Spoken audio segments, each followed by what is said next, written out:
Hey guys welcome back. तो जैसे मैंने लास्ट पोस्ट में लिखा था, I wanted to analyse a bunch of companies. उसमें बहुत कंपनीज ना डिफरेंट डिफरेंट सेक्टर्स में थी, तो मैं सेक्टर वाइज ब्रेक डाउन कर दूंगा। ये वीडियो हम पहले ईएमएस सेक्टर पे एनालिसिस के लिए मैंने रखी है। तो ईएमएस स्पेस में हम किस किस को एनालाइज करेंगे? किंग्स टेक्नोलॉजी को, डिक्सन टेक्नोलॉजी को, सिरमा एसजीएस को एंड फ्रॉग सेलसैट करके।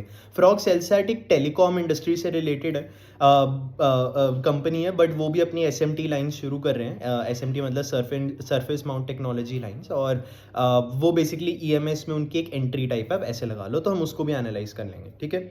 तो स्टार्ट करते हैं केन से। हम एनालाइज कैसे करेंगे, हमारा फ्लो क्या रहेगा? पहले हम नंबर्स के बारे में जानेंगे, मार्केट कैप क्या है, सेल्स ग्रोथ इस क्वार्टर में क्या है, लास्ट क्वार्टर में क्या था, मार्जिन्स कैसे लग रहे हैं। उसके बाद हम बिजनेस मॉडल पे जाएंगे, बिजनेस मॉडल के बाद हम इस क्वार्टर की इन्वेस्टर प्रेजेंटेशन पे जाएंगे, एंड फाइनली जो उन्होंने लास्ट क्वार्टर की कॉन कॉल में बोला था, उसके रिलेटेड हम बात करेंगे कि ऐसा मतलब क्या कंपनी ने डिलीवर किया कि नहीं किया, ठीक है। तो केन्स टेक्नोलॉजी मार्केट कैप है 35,000 करोड़।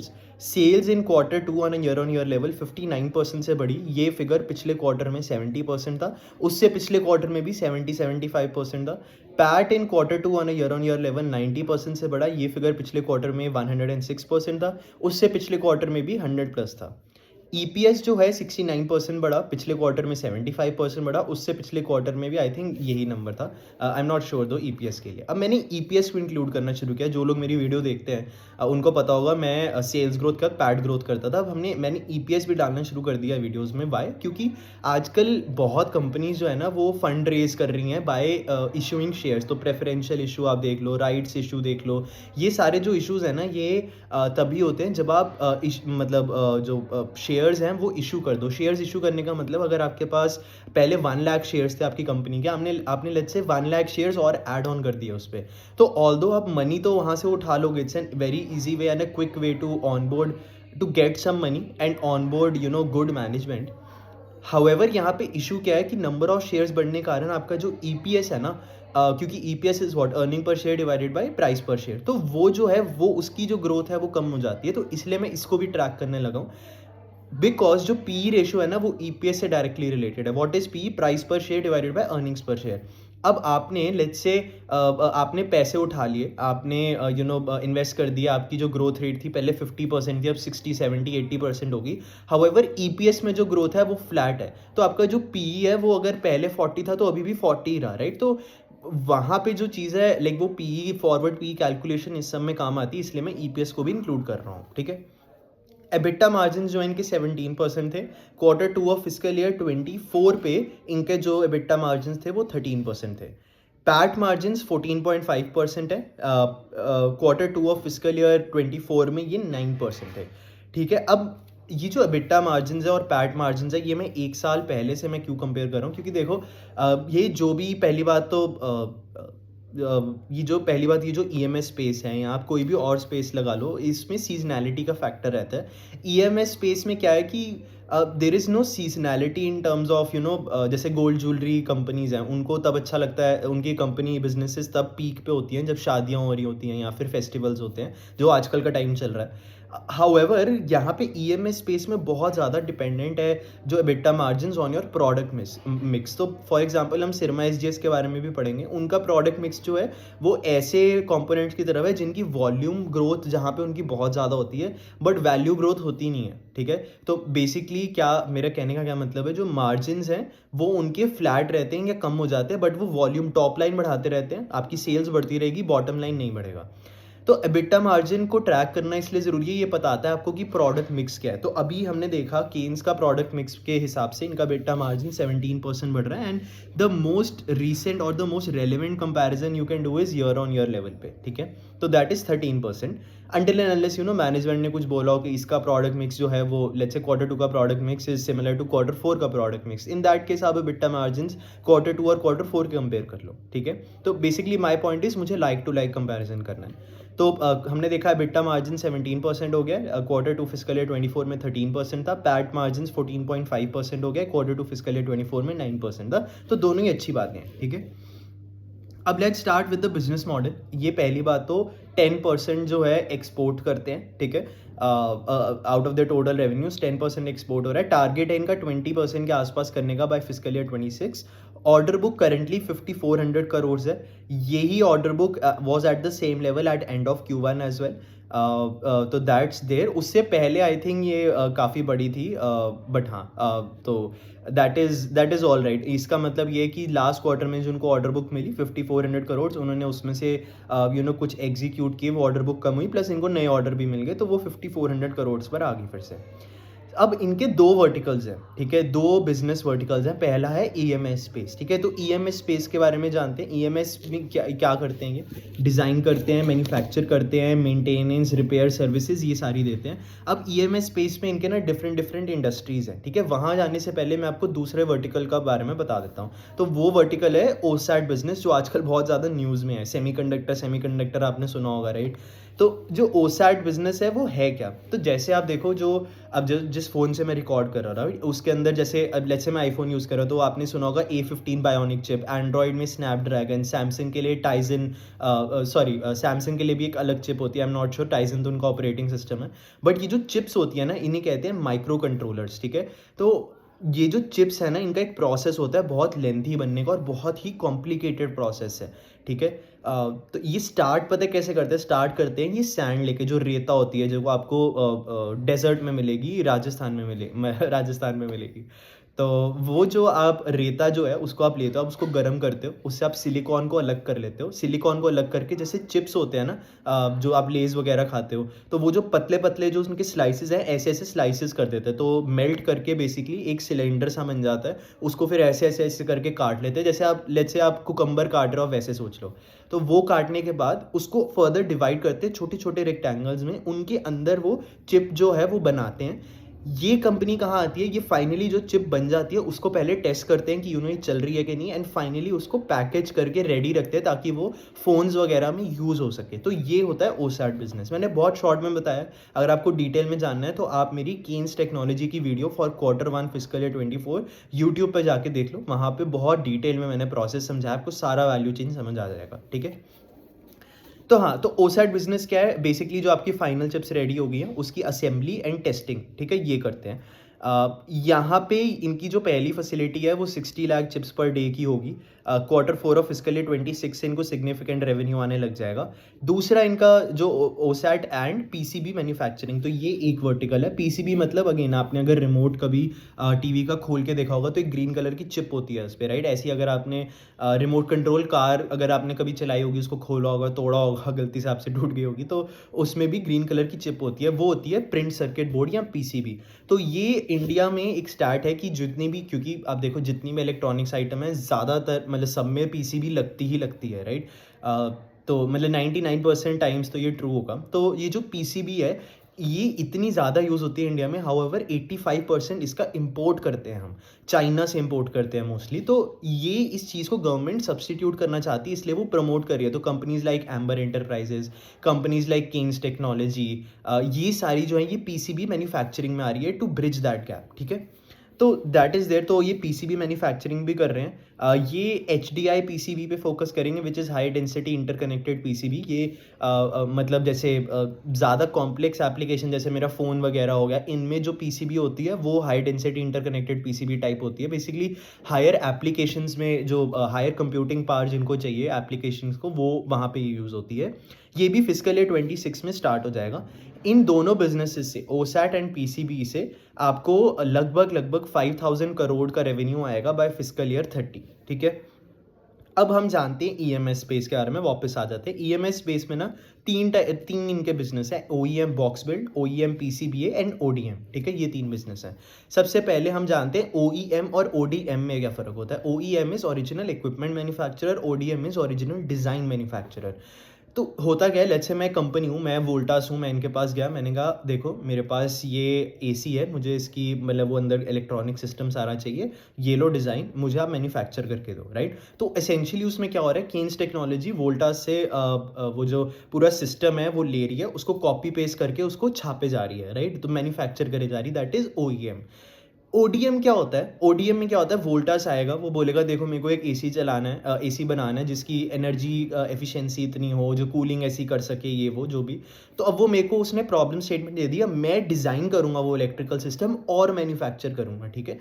तो ओडीएम जो है उसमें एक वैल्यू ऐड हो रहा है डिज़ाइनिंग पार्ट का, तो ऐसे तो उसके जो मार्जिन्स है वो ज़्यादा हाई होंगे, ठीक है। तो ओडीएम और ओईएम में ये फ़र्क है। इसके बाद हमने बोला बॉक्स बिल्ड पीसीबीए, ठीक है। तो देखो अब 3 टाइप की चीज़ें आती हैं, 2 टाइप की चीज़ें आती हैं। एक तो आप पीसीबीए बना रहे हो, तो पीसीबीए क्या है, प्रिंट सर्किट बोर्ड असेंबली, ठीक है। तो आपने एक पीसीबी ली, वो जो ग्रीन बोर्ड है, उसके ऊपर आपने जो भी पार्ट्स नेसेसरी थे, आपने जहाँ से भी सोर्स किया, आपने उस पर ऑन बोर्ड कर दिए। यही एसएमटी लाइन का बेसिकली काम होता है। तो आपने उस पर ऑन बोर्ड कर दिया, उसको पीसीबीए बोलेंगे, ठीक है। इसके बाद जो बॉक्स बिल्ड है, ठीक है, पीसीबीए के बाद बॉक्स बिल्ड आता है। वो क्या है कि आपने पीसीबीए को तो बना दिया, उसके बाद उसको एक प्रॉपर आपने पैकेजिंग दी, आपने एसेंशियली उसका एक पूरा end to end product type सा उनको बना के दे दिया, तो वो बॉक्स बिल्ड है। तो ये ओईएम बॉक्स बिल्ड कर रहे हैं, 49% रेवेन्यू वहाँ से आता है। ओईएम पीसीबीए करते हैं, बाकी 49% वहाँ से आता है। ओडीएम सिर्फ एक छोटा सा पार्ट है जहाँ से 1% इनका रेवेन्यू आता है, ठीक है। अब जानते हैं ईएमएस स्पेस में हमने बात की थी, ये design, manufacture, product maintenance and repair करते हैं। EMS stands for, by the way, electronic manufacturing services. तो अब हम बात करते हैं कि इनके इंडस्ट्रीज़ कौन कौन सी हैं। सबसे पहला ऑटो इंडस्ट्री, 28% उसका शेयर है इनके रेवेन्यू में। इसमें जैसे आप कार में बैठे हो तो आप स्विच ऑन करते हो लाइट के लिए, या फिर आप मतलब ब्लिंकर आपको चलाना है, तो वो सारा जो सिस्टम है वो आ जाता है। दूसरा है इंडस्ट्रियल एंड ईवी, यहाँ पे इनका 54% शेयर है। ये इनका एक ऐसा वो है बिजनेस सेगमेंट है जहाँ से काफ़ी ग्रोथ आ रही है। इसमें इंजन कंट्रोल पैनल आ जाता है। तो इंडस्ट्रीज़ में बेसिकली आप जब बड़ी बड़ी मशीन चलाते हो तो आप हर मशीन के साइड पे जाके बटन ऑन ऑफ नहीं करते, एक सेंट्रल कंट्रोल यूनिट होता है, तो वहाँ पे engine control room control panel आ जाता है, स्ट्रीट लाइट कंट्रोलर आ जाता है इसमें। तीसरा है रेलवेज, इसका 8% शेयर है, इसमें सॉफ्टवेयर डिफाइंड ट्रेन कंट्रोल आ जाता है। फोर्थ है आईओटी एंड आईटी, इसमें सेंसर्स, इंडस्ट्रियल टैबलेट्स ये आ जाता है, इसका 7% शेयर है। फिफ्थ पे आता है aerospace, outer space and medical, इसका 3.5% शेयर है। इसमें प्रोडक्ट्स आते हैं जैसे प्रोटीन एनालाइजर, जैसे आप अपने टेस्ट के लिए अपना ब्लड दिया तो एनालिसिस के लिए जो मशीन्स होती हैं, एक्सरे मशीन्स होगी, आउटर स्पेस के लिए सोनार हो गया। अब Q1 कौन कौन हाईलाइट्स के बारे में बात करते हैं। देखो इन्होंने बोला था कि EV, aerospace, outer space, railway led to order book increase in last quarter, and यहाँ पे और भी ज़्यादा ऑर्डर्स एक्सपेक्टेड है। इन्होंने अच्छे क्लाइंट्स को भी ऑनबोर्ड किया था यहाँ पे, तो ये इनका एक वर्टिकल काफ़ी बुलिश वर्टिकल है। दूसरी बात ये है कि फिजिकल ईयर 24 में इन्होंने 1800 करोड़ का रेवेन्यू किया, फिजिकल ईयर 25 में 3000 करोड़ का ये इनका टारगेट है। और जैसे हमने बात की फिजिकल ईयर 30 में तो 5000 करोड़ तो सिर्फ वो ओसैट और पीसीबी से आएगा। इसके अलावा इनका टारगेट है फिजिकल ईयर 25 के लिए 15% एबिटा मार्जिन्स का, तो 17% तो उन्होंने इस क्वार्टर में किया, विच इज़ नाइस। तो physical year 24 1800 crore, physical year 25 3000 crore, physical year 28 जो इनका फाइनल टारगेट है 8500 to 9000 करोड़ का इनका टारगेट है। तो लगभग 4-5 टाइम्स का इनका टारगेट है फिजिकल ईयर 24 से 28 में ग्रो करना, ठीक है। तो ये था केन्स टेक्नोलॉजी के बारे में, एक कंपनी जो कंसिस्टेंट नंबर्स दे रही है। हाँ, थोड़ा सा डिप ज़रूर आया, अगर आप 70% को 60% में, 70% ग्रोथ को 60% में कन्वर्ट होते देखते डिप बोलते हो, तो डेफिनेटली एक डिप आया है वहाँ पे। हाउएवर काफ़ी स्ट्रॉन्ग पाइपलाइन, काफ़ी स्ट्रॉन्ग ऑर्डर बुक्स, अभी देखना बाकी होगा। पीपीटी जो इनकी कॉन कॉल है वो पढ़ने के बाद मैं देखूंगा कि कहाँ कहाँ है जहाँ इन्होंने ग्रो किया, किस किस वर्टिकल में। अब लेट्स से अब नेक्स्ट जाते हैं कंपनी पे, डिक्सन टेक्नोलॉजी, ठीक है। इसका मार्केट कैप जो है 85,000 करोड़ है। Sales in quarter 2 on year level 133% से बढ़ी, ये फिगर पिछले क्वार्टर में 101% था। PAT in quarter 2 on year level 109% बढ़ा। ये एक्चुअल में फिगर आपको 265% भी दिख सकता है, but that is because they sold I think some stake in, कोई इन्होंने कंपनी में इन्वेस्ट किया था, I think Advait Infrastructure, I am not sure. तो वहाँ से इन्होंने सेल किया था। हाउएवर उसकी आप सेल को निकाल दो तो 109% का इनका पैट ग्रो हुआ है क्वार्टर 2 में। ये फिगर एग्जैक्टली सेम था क्वार्टर 1 में भी। ईपीएस इन क्वार्टर 2 लगभग 100% के आसपास बढ़ा, ये फिगर भी एग्जैक्टली सेम था पिछले क्वार्टर में। तो बहुत ही अमेजिंग नंबर्स हैं कंपनी के। एक कंपनी जो 85,000 मार्केट कैप पे चल रही है और वो लगातार 100% से ग्रो कर रही है ईपीएस, मतलब बहुत ही क्रेजी कंपनी है और बहुत ही स्टेबल कंपनी भी है। तो इसलिए आप इसका पी भी देखोगे बहुत हाई होगा, ठीक है, क्योंकि पता है कि डिक्सन टेक्नोलॉजी अगर बोल रहे हैं कि हम 100% करेंगे तो वो 100% करेंगे, तो एक ट्रस्ट है वहाँ पे, एक सेफ साइड है। तो एबिटा मार्जिन के बारे में बात करते हैं। इनका एबिटा मार्जिन केन्स से बहुत कम है। तो केन्स का एबिटा मार्जिन है 17%, इनका 3.7% है। पैट मार्जिन इनका 2.2% है एंड केन्स का 14.5% था। अब ये देखो ईएमएस स्पेस में ऐसे चलता है। कुछ कंपनीज जो हैं वो ज़्यादा एडवांस प्रोडक्ट्स में जाती हैं जहाँ बेसिक वॉल्यूम इतनी ना लगती हो, बट वहाँ पे मार्जिन हाई होते हैं। कुछ कंपनीज ऐसा करती है कि वो वॉल्यूम ग्रोथ के लिए जाती हैं, तो डिक्सन टेक्नोलॉजी उनमें से एक है। तो वहाँ पे मार्जिन्स यूजुअली कम रहते हैं, ठीक है। बिजनेस मॉडल पे जाते हैं। बिजनेस मॉडल इनका पहला है मोबाइल एंड ईएमएस डिवीजन। यहाँ से इसमें आता क्या क्या है, हेरेबल्स एंड वेरेबल्स आता है। तो हेरेबल्स आ गया, वेरेबल में स्मार्ट वॉच आ गया, टेलीकॉम आ गया, आईटी हार्डवेयर हो गया, मोबाइल का तो है ही है इनका काम। इस डिवीजन से इनको 82% शेयर आता है और ये 235% से बढ़ा है इस क्वार्टर में। और ये कंपेयर टू पिछले क्वार्टर वो 190% बढ़ा था ये फिगर। तो लास्ट क्वार्टर में आई रिमेंबर दिस सेड अब Q2 में एक और भी नेक्स्ट लेग ऑफ ग्रोथ आप देखोगे इस स्पेस में। मैं हंस रहा था क्योंकि एक 190% तो ऑलरेडी कर दिया यार तुमने क्वार्टर 1 में, इससे ज़्यादा क्या बढ़ाओगे। तो वो उन्होंने करके दिखाया है 235%। अब मतलब मुझे तो पता ही नहीं है इनकी लिमिट्स क्या हैं। तो काफ़ी अच्छा इन्होंने किया है परफॉर्म। इनकी कैपेसिटी है 40 मिलियन स्मार्टफोन्स की। सैमसंग के 10 to 12 मिलियन, इन्होंने कंपनी है स्मार्टो वो भी एक्वायर की थी, वहाँ से भी 10 to 12 मिलियन स्मार्टफोन्स की कैपेसिटी ऐड हुई। तो लगभग इनकी 65 मिलियन की कैपेसिटी है स्मार्टफोन्स की। 40 मिलियन फीचर फ़ोन की, फीचर फ़ोन मतलब कीपैड वाले फ़ोन की इनकी कैपेसिटी है। अगेन 82% शेयर आता है। इससे तो काफ़ी मेजर तो यही कंट्रीब्यूट करता है इनके रेवेन्यूज़ में। इसमें आती कौन कौन सी हैं, तो पहली बात तो ये इंडिया के छः जो मेजर एंड्रॉयड ब्रांड हैं, आप उनके नाम सोच लो, ये मैन्युफैक्चर करते होंगे उनके लिए। कुछ जो नेम्स हैं वो मोटोरोला हैं, उसके लिए एक्सपोर्ट इंपोर्ट दोनों करते हैं। शायोमी है, सैमसंग है। इसके अलावा इनकी जो नेक्स्ट लेग ऑफ ग्रोथ है, क्योंकि देखो ये ऑलरेडी 60 to 65% मार्केट शेयर यहाँ पे ये इनका है। मोबाइल जो जो कंपनीज बनाती है और आउटसोर्स करती है वहाँ पे काफ़ी ज़्यादा इनका शेयर ऑलरेडी है। अब ये क्या कर रहे हैं, बैकवर्ड इंटीग्रेशन में जा रहे हैं। जैसे डिस्प्ले मॉड्यूल्स हो गया, आपके प्रिसिशन कंपोनेंट्स हो गए, आपके मैकेनिकल पार्ट्स हो गए, तो इन सब में ये जा रहे हैं। ये सारा basically non semiconductor part of your mobile phone है। जो सेमीकंडक्टर पार्ट है, जो चिप वगैरह, वो 50% of your revenues of your mobile की वैल्यू बनाता है। एंड जो बाकी 50% है वो ये जो डिक्सन टेक्नोलॉजी है उसको कवर करना चाहती है, क्योंकि वो कॉम्प्लेक्स नहीं है ज़्यादा कंपेयर टू, अगेन वो कॉम्प्लेक्स है but not compare to the semiconductor bit. तो वो कहते हैं जो लो हैंगिंग फ्रूट है, जो ईजिली अचीवेबल है, हम पहले वहाँ जाएंगे। एंड मुझे तो ये पर्सनली स्ट्रैटेजी बहुत अच्छी लग रही है। चाहे आपके मार्जिन कम है बट आप इंक्रीज तो कर रहे हो ना अपनी bottom line 100% year on year. ऐसा नहीं है कि आपने एक जगह बहुत इन्वेस्ट कर दिया और अब आपको ग्रोथ ही नहीं दिख रही है बॉटम लाइन में, ठीक है। तो मुझे काफ़ी अच्छी इनकी स्ट्रैटेजी लगी, सेफ स्ट्रैटेजी है अगेन। इसके अलावा सेकंड इनका वर्टिकल आता है कंज्यूमर ड्यूरेबल्स, कंज्यूमर इलेक्ट्रॉनिक्स। यहाँ पे टीवी और रेफ्रिजरेटर आता है। रेफ्रिजरेटर इन्होंने फेब 24 में स्टार्ट किया था। 12% इसका शेयर है, 2% कम हुआ इसका revenue on year on year level. ये पिछले क्वार्टर में भी कम ही हुआ था, नेगेटिव था, -3% था। इन्होंने बोला था आप Q2 में आप अच्छे नंबर्स देख सकते हो, बट ऐसा नहीं देखने को मिला। तो ये जानना पड़ेगा मैनेजमेंट से यहाँ पे क्या हुआ है। बेसिकली वॉल्यूम डी ग्रोथ भी हो रहा है डोमेस्टिक मार्केट में, और प्राइस भी कम हो रहा है काफ़ी जो आपकी टीवीज़ वगैरह का है। अब ये टीवी बनाते किसके लिए, गूगल टीवी यहाँ ODM करते हैं। ODM मतलब ओरिजिनल डिज़ाइन मैन्युफैक्चरर, जो हमने केन्स में पढ़ा था। इसके बाद टाइजन ऑपरेटेड सैमसंग टीवी करते हैं, जो जैसे गूगल का एंड्रॉयड है वैसे सैमसंग का टाइजन है, राइट। तो टाइजन ऑपरेटेड सैमसंग टीवीज़ भी बनाते हैं। Interactive flat panel displays, basically जो टच डिस्प्लेज होते हैं वो भी बनाते हैं। 60 to 65% of TV outsourcing market इन्होंने कैप्चर की हुई है। They said expect better in Q2 but अभी नहीं आया, तो लेट्स सी ये क्या एक्सप्लेनेशन देती है मैनेजमेंट।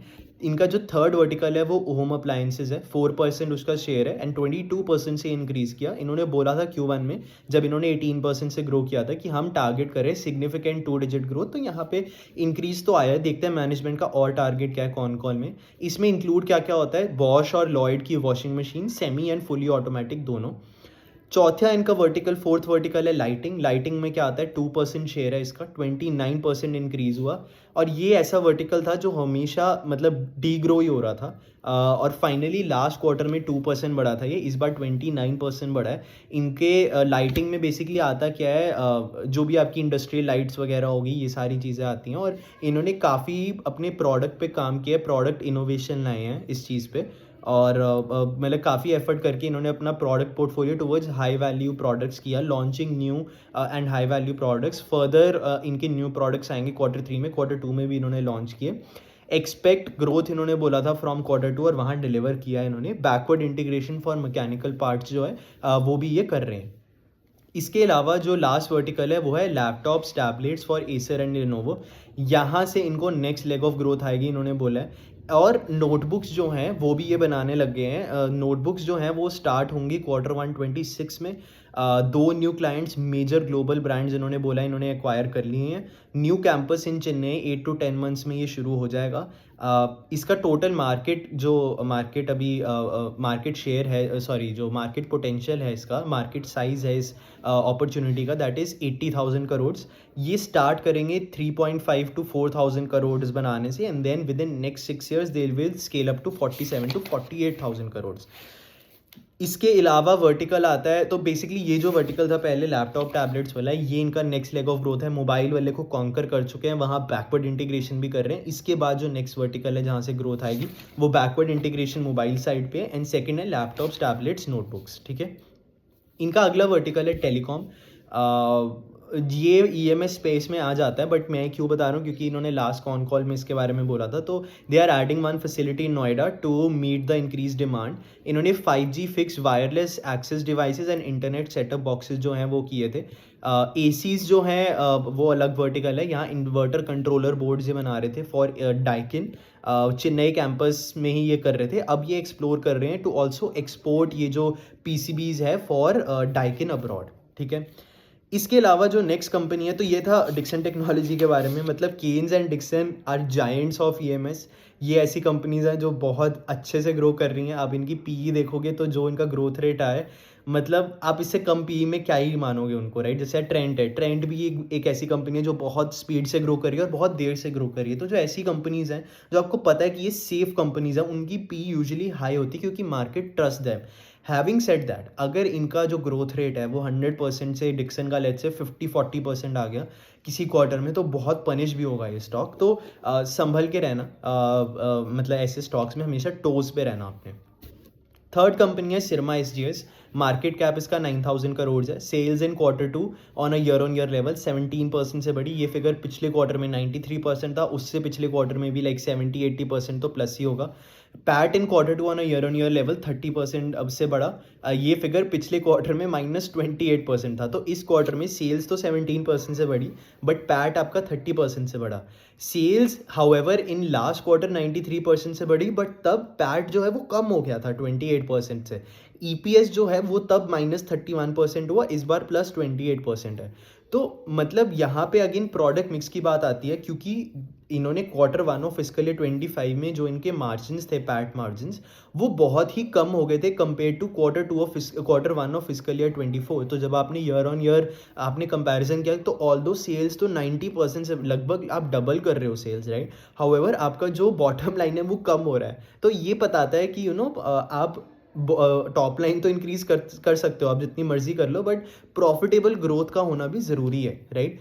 तो यहाँ पे ये जो कंपनी है ये ऑल्दो वॉल्यूम जैसे डिक्सन टेक्नोलॉजी है, ये भी लो मार्जिन्स पे ही खेलते हैं। हाउएवर जो सिरमा SGS है, इनके मार्जिन्स इनसे ज़्यादा हैं डिक्सन से, बट अगर आप सिरमा की परफॉर्मेंस को ईयर ऑन ईयर लेवल पे कंपेयर करोगे तो यू विल अंडरस्टैंड कि इनके जो प्रोडक्ट पोर्टफोलियो के कारण ऐसा हो रहा है कि ये डिप कर रहे हैं। ठीक है, EBITDA मार्जिन जो है इनका 8.5% है इस क्वार्टर में, पिछले क्वार्टर में 6.9% था, मतलब Q2 of physical year 24। PAT margin 4.7% है, Q2 ऑफ फिस्कल ईयर 24 में 4.4% था। तो EBITDA मार्जिन थोड़ा बड़ा है, थोड़ा पैट मार्जिन बड़ा है, इसलिए आप वो जो ग्रोथ है सेल्स से ज़्यादा देख रहे हो होते हुए बॉटम लाइन में। पिछले क्वार्टर में ऐसा केस बिल्कुल भी नहीं था। तो और वो रीज़न क्या है, देखो इनका एक वर्टिकल है कंज्यूमर वर्टिकल। चलो एक बार बिजनेस मॉडल ही समझ लेते हैं, फिर आ जाते हैं इस चीज़ पे। तो बिजनेस मॉडल क्या है, EMS है same as Dixon and Kaynes. अब ये कौन सी इंडस्ट्रीज़ को केटर करते हैं। सबसे पहले कंज्यूमर, इसका 32% शेयर है Q2 में, ये 53% था Q1 में। ये बात को नोट करना, 53% था तब ये ग्रो किया था। ये जो वर्टिकल है 165% से on a year on year level. However इस बार ये सिर्फ 8% से ग्रो किया है। ठीक है। इन्होंने बोला था कंज्यूमर में कि आप हमारा जो इनका शेयर था वो काफ़ी ज़्यादा था, 50 प्लस ही था। देवर सेइंग कि क्योंकि ये एक लो मार्जिन बिजनेस है, यहाँ से इनके जो पैट और जो ईपीएस है वो कम ही हो रहा था, जैसे हमने लास्ट क्वार्टर में देखा था। ऑल्दो इनकी सेल्स बढ़ रही थी, बट उसका कुछ फ़ायदा नहीं है, राइट। आप पैसे तो उतने भी नहीं कमा रहे हो, आप पैसे उल्टा और कम कमा रहे हो, चाहे आपकी सेल्स बढ़ जाए। तो what are you trying to do, है ना। तो यहाँ पे they guided for 40% revenue share, 50% plus था, तो 40% प्लस रेवेन्यू शेयर ये करेंगे because of softening of business. ये क्या कहते हैं, ऑफसेट हो जाएगा by the increase exports amount या बाकी वर्टिकल में जो इंक्रीज आएगा। इनके यहाँ पे डिवाइसेस क्या हैं, मतलब क्या क्या बनाते हैं, 5G devices, water purifiers, fast tag and RFID, toll gates वगैरह पे, एंड वेरेबल्स, मतलब अगेन जैसे स्मार्ट वॉच वगैरह, ठीक है। तो ये वर्टिकल था जिसका रीज़न था इनके पैट, ऑल्दो लास्ट क्वार्टर में इनकी जो सेल्स थी वो इसी वर्टिकल की वजह से बढ़ी 93%, बट इसी वर्टिकल के कारण इनका जो पैट है वो डीग्रो हुआ था। इसके बाद जाते हैं इंडस्ट्रियल पे। तो इंडस्ट्रियल पे 29% इनका शेयर है, 23% से इनका इंक्रीज़ हुआ ऑन ईयर लेवल। इसमें energy smart meter, smart control, solar controllers, 5G devices, ये सब आता है। इसके अलावा है थर्ड वर्टिकल ऑटो, यहाँ पे 25% इनका शेयर है, 22% से बढ़ा है on year level. Battery management control system, display controller, light controller, engine fuel controller unit बनाते हैं। फोर्थ पे आता है आईटी एंड रेलवेज, 4.9% इनका शेयर था, है अभी क्वार्टर टू में 8% से ग्रो किया। ये क्वार्टर वन में 165% से ग्रो किया था, तो यहाँ पे भी अगेन काफ़ी डाउनफॉल आया है इसकी ग्रोथ में। सिग्नलिंग सिस्टम, डोर कंट्रोलर्स ये बनाते हैं। फिफ्थ वर्टिकल है हेल्थ केयर, ये 8% शेयर बनाता है रेवेन्यूज़ में, 29% से इंक्रीज़ किया ये क्वार्टर टू में on year level. Quarter one में ऑन ईयर लेवल ये 275% से बढ़ा था, तो यहाँ पे भी डिक्रीज़ आया। मोस्टली मतलब जो हेल्थ केयर है ये मोस्टली रिलेटेड टू एक्सपोर्ट्स है। इसके अलावा इलेक्ट्रिक ब्रश, ये इसमें बनाते क्या, electric brushes, x ray machines, high precision dispensers, physio muscle toning, ये सब। दे सेड इन Q4 की H1 25 में आपके एक्सपोर्ट जो हैं वो स्लो होंगे, बट H2 में रिकवरी आएगी। तो लेट्स सी H2 में क्या होता है। क्वार्टर वन में एक्सपोर्ट जो है 16% ऑफ रेवेन्यू थे। RFID, health care, industrial cleaning, metering, ये और जो सोलर वाले जो पार्ट्स हैं वो सारे यूजुअली एक्सपोर्ट्स को बनाते हैं। यूरोप में 40% जाता है, US में 55%, तो 95% इन दोनों से होता है, बाकी 5% इधर उधर है। पॉजिटिव कैश फ्लो इन्होंने किया quarter one and quarter two में। इसको ये इन्होंने गाइड किया था क्वार्टर फोर में हम ऐसा करेंगे, और इसको ये यूज़ करेंगे टू फ्यूल केपेक्स, मतलब अब ये लोन लेने की इनको ज़रूरत नहीं है, अपना जो बिजनेस है उसी से जनरेट किया हुआ पैसा जो है वो यूज़ करके केपेक्स कर सकते हैं। And that is the power of cash flow. तो जो लोग कैश फ्लो को बहुत बढ़ा के कहते हैं, उसका एक ट्रूथ साइड भी है कि आप ऑब्वियसली कैश आपका आ रहा है तो आप खुद ही अपने पैसे से सब एक्सपैंड कर सकते हो, लोन लेने की ज़रूरत नहीं है। हाउएवर मतलब अगर आप ज़्यादा ग्रोथ कर रहे हो कंपनी, तो आप सिरमा को देखोगे, अगर वो ऑपरेटिंग जो CF होता, कैश फ्लो फ्रॉम ऑपरेशंस, वो नेगेटिव में हो रहा था, right, for a few years, और वो होगा क्योंकि बहुत हाई ग्रोथ कंपनीज में ऐसा होता है। अब वो धीरे धीरे कन्वर्ट हो गया negative to positive, which is a very good sign. इसके बाद डिज़ाइन लेड मैन्युफैक्चर, कंपनी का अब एम क्या है, वो बनना चाहती है डिज़ाइन लेड मैन्युफैक्चरिंग, मतलब ODM साइड पे जाना चाहती है। Focused on industrial, auto, health care and exports. Basically अपने मार्जिन्स को बढ़ाना चाहते हैं, कह रहे कंज्यूमर वर्टिकल से हो गया, कंज्यूमर वर्टिकल ने इनको बहुत top line growth they the, but bottom line growth नहीं है। इसके अलावा जो OSAT है, यहाँ पे ये अपना होमवर्क कर रहे हैं, ठीक है। तो ये था हमारे 3 बिजनेसेस के बारे में। इसके अलावा हमारे पास फ्रॉग सेलसैट भी है, तो एक बार हम आ जाते हैं। तो फ्रॉग सेलसैट जो है, मार्केट कैप, अब ये टेलीकॉम इंडस्ट्री में कंपनी आती है। मार्केट कैप इसका 530 करोड़ है। Sales in quarter two on year level 25% से बढ़ी, क्वार्टर वन में ये फिगर 7.6% था। PAT in quarter two on year level, sorry हाँ, PAT on quarter two on year level 60% से बढ़ा। ये फिगर क्वार्टर वन में -50% था। EPS 60% से ग्रो किया क्वार्टर टू में, क्वार्टर वन में ये -60% था, ठीक है।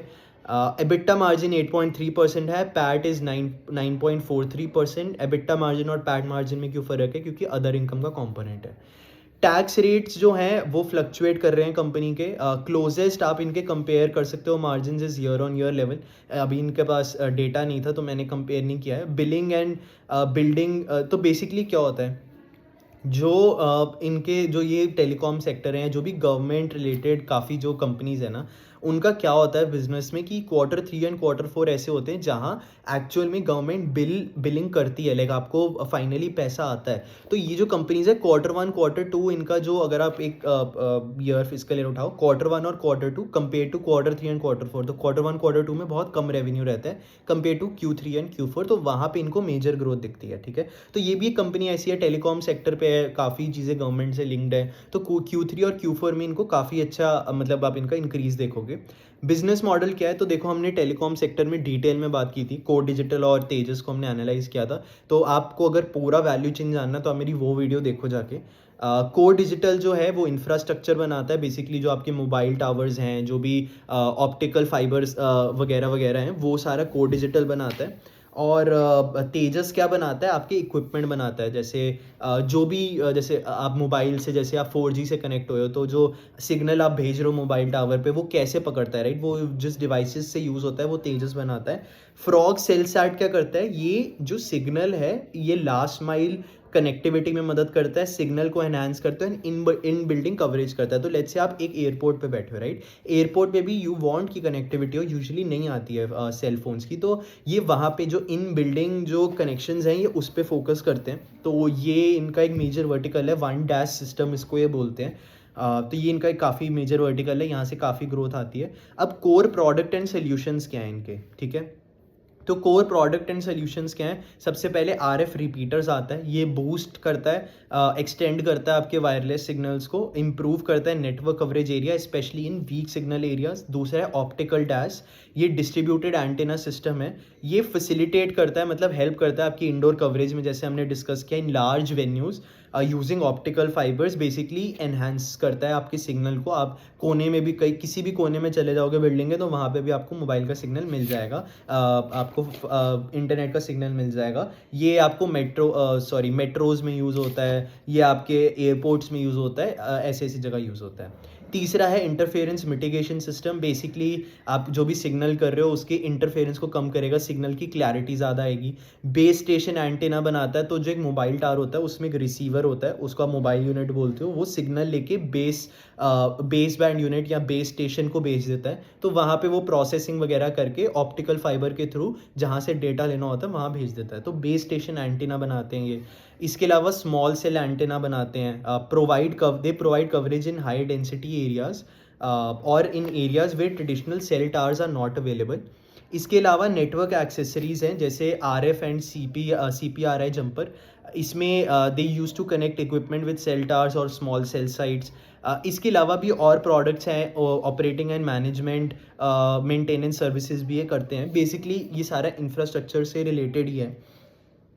ऑर्डर बुक Q1 के एंड में, अब बात करते हैं थोड़ा नंबर्स पे। ऑर्डर बुक Q1 के एंड में 81 करोड़ थी, Q2 के एंड में 110 करोड़ है। इन्होंने गाइड किया है कि 25 से 30% ग्रोथ होगी फिजिकल ईयर इस साल में, तो this year physical year 25 compare to physical year 24, 25 to 30% growth होगी।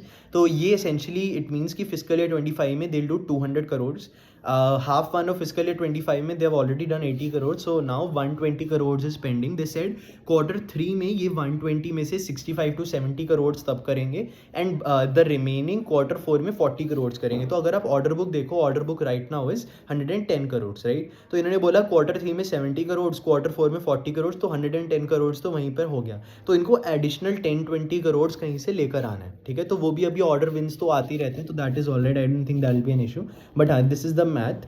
तो फिजिकल ईयर 25 के लिए इनकी 25 to 30% ग्रोथ है। फिजिकल ईयर 28 में दे वांट 500 करोड़ का revenue and EBITDA to be at 50 crore, ठीक है, तो फिजिकल ईयर 25 में 200 करोड़ एंड 3 years आफ्टर, 3 साल बाद 500 करोड़ पे लेके जाना चाहते हैं, एंड EBITDA मार्जिन को ये 10% पे लेकर आना चाहते हैं, ठीक है।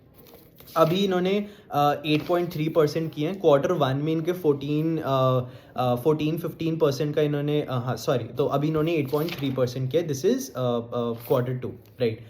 अब हम बात करते हैं एबिटा मार्जिन्स की। एबिटा मार्जिन्स इन्होंने बोला है कि हम 14 से 15% इन्होंने बोला था हम फिस्कल ईयर 25 में करेंगे।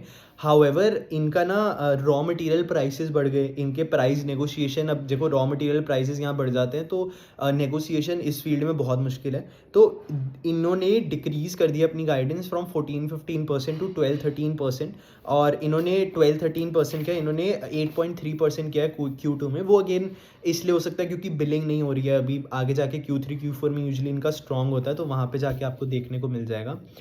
इसके अलावा they are working on Delhi and Bangalore metro as well. They are working active, जो एक्टिव डैश प्रोजेक्ट है बेसिकली 1 डैश प्रोजेक्ट्स है, नोएडा एयरपोर्ट पे बना रहे हैं, मुंबई इंटरनेशनल एयरपोर्ट जो छत्रपति शिवाजी एयरपोर्ट है, इन्होंने नवी मुंबई का जो एयरपोर्ट है वहाँ पे भी इसी सिस्टम के लिए प्रोजेक्ट विन किया है, तो काफ़ी अच्छा इनका रिस्पॉन्स मिला है। ये इससे पहले ये नोएडा एयरपोर्ट में बना चुके थे, ठीक है। 31 करोड़ का इनको ऑर्डर मिला है to enhance mobile coverage at Mumbai international airport, दिसंबर 24 तक ये हो जाएगा। 16 करोड़ का इनको कॉन्ट्रैक्ट मिला है डिप्लॉय करने के लिए 1 डैश सिस्टम, अगेन जो आपके वेन्यू के अंदर जो आप सिग्नल बढ़ाते हो वो उसके लिए एट नवी मुंबई। तो ये 4th मेजर इनका एयरपोर्ट है। इससे पहले लखनऊ कर चुके हैं, नोएडा कर चुके हैं, नोएडा में कर रहे हैं, मुंबई कर रहे हैं, नवी मुंबई कर रहे हैं। तो ये जो नवी मुंबई ये 4th है इनका एयरपोर्ट, तो काफ़ी अच्छा रिस्पॉन्स कंपनी को तो मिल रहा है।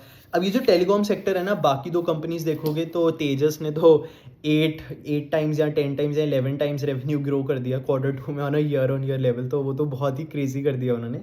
इसके अलावा there is obviously core digital, मतलब आप बस जाओ उसकी प्रॉफिट एंड लॉस स्टेटमेंट देखो, आपको समझ आ जाएगा, वो कंपनी अलग ही लीग में चल रही है। उसके भी रिजल्ट आएंगे तो एनालाइज करेंगे, तब हम तीनों को साथ में भी डिस्कस करेंगे एक बार। तो ये था कंपनी के बारे में, फ्रॉग सेल्सार्ट के बारे में। केन्स टेक्नोलॉजी, डिक्सन टेक्नोलॉजी, हाथ जोड़ता हूँ, मतलब अमेजिंग अमेजिंग बिजनेसेस हैं ये। मैं स्टॉक्स नहीं बोल रहा हूँ, this is no recommendation, I am saying कि अमेजिंग बिजनेस है। Amazing business and amazing stock में बहुत डिफरेंस होता है, ठीक है।